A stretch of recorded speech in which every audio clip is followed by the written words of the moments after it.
बा। हम ममता चौबे रुआ सब खातिर आज एगो गंगा मैया के गीत लेके आइल बनी।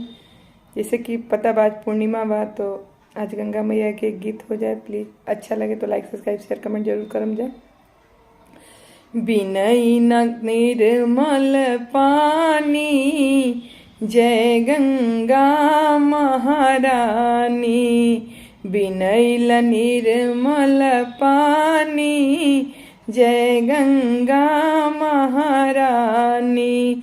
सब के दिहलू मैया अन धन सोनवा, सब के दिहलू मैया अन धन सोनवा। हमरो के दे तू तब जानी, जय गंगा महारानी।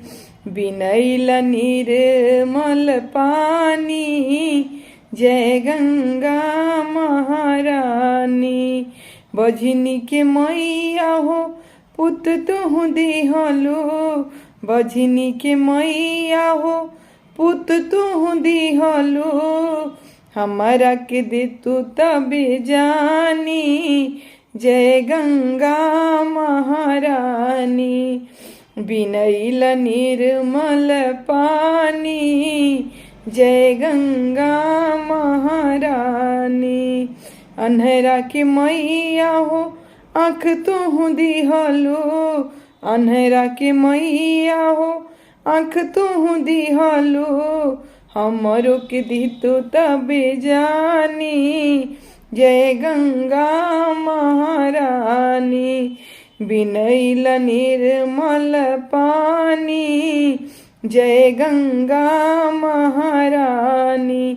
कोढ़ियन के मैया हो काया तू दिहलो, कोढ़ियन को मैया हो काया तू दिहलो। हमरो के दी तू तब जानी, जय गंगा महारानी। बिनैल निर्मल पानी, जय गंगा महारानी। सब के दिहलू मैया अवध सिन्होरवा, सब के दिहलू मैया अवध सिन्होरवा। हमरो के दे तू तब जानी, जय गंगा महारानी। बिनैल निर्मल पानी, जय गंगा महारानी। बिनैल निर्मल पानी, जय गंगे महारानी, जय गंगे